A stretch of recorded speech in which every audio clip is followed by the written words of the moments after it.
A Fox News alert now. Federal authorities say they have thwarted a plot being hatched right here in North Texas to blow up a building in Fort Worth. Records show this man, Mohammed Alakose, is sitting in the Tarrant County Jail tonight after being arrested Tuesday. According to the Department of Homeland Security, he posted a video to TikTok where he talked about building a bomb and using it to blow up an unidentified building in Fort Worth. The man is an Afghan national who entered the U.S. legally under the same program used by the accused National Guard gunman in D.C.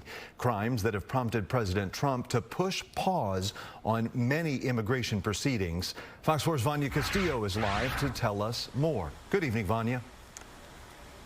Hi, Casey. Yeah, that man accused of posting a video to TikTok saying that he was building a bomb in Fort Worth could have much bigger national implications for immigrants. Now, I sat down with an immigration attorney to help get a better understanding.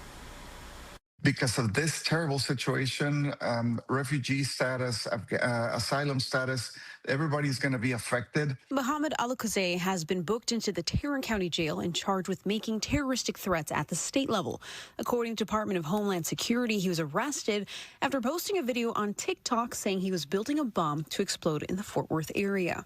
And it's a very difficult situation because the community at large sees one immigrant acting in a horrible situation like this, and they assume there are many more that are just because they're immigrants want to harm the United States. And as we know, the vast majority of people that immigrate to the United States is because of their love to this country.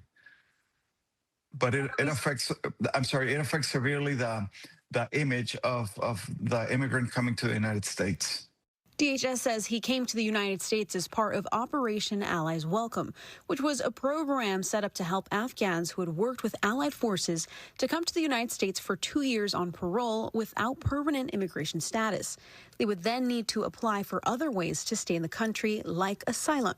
Leaving them behind would have been a death sentence since they cooperated with the United States. We have to remember that 99% of the Afghani nationals are good people and that they fought alongside the U.S. To remove the Taliban.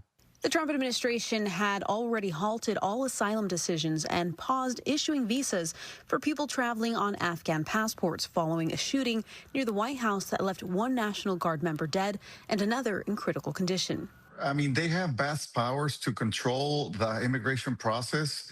And if they believe there's a flawed program, they have the right to detain it and temporarily while they investigate or detail it.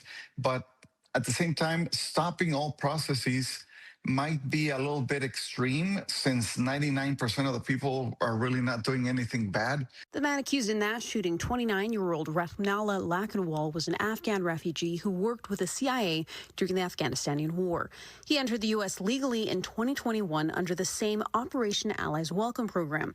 President Trump blamed Biden-era vetting failures for allowing the man to slip through the cracks, even though his asylum claim was approved earlier this year under the Trump administration. The president berated a reporter this week for asking him why he blamed his predecessor when his own DOJ validated the vetting process. Because they let him in. Are you stupid? Are you a stupid person? Because they came on a plane along with thousands of other people that shouldn't be here, and you're just asking questions because you're a stupid person.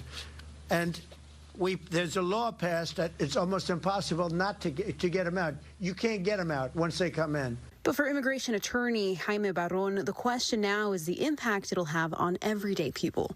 If there is really a flaw, I hope they investigate. I hope they find it. But at the same time, we can't allow this to be used as an excuse to bar all immigrants or just Middle Eastern immigrants or all Afghani nationals. Saying more needs to be done to protect those who have done no wrong. There has to be a checks and control, a balance to do proper vetting, to allow only good individuals to enter the United States.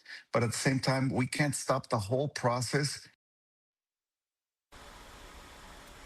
Now, in this most recent case, the bomb threat suspect, Mohammed Alakose, is being held at the Tarrant County Jail with no bond. Back to you, Casey. All right, to be continued. Fox 4's Vanya Castillo reporting for us tonight. Vanya, thank you.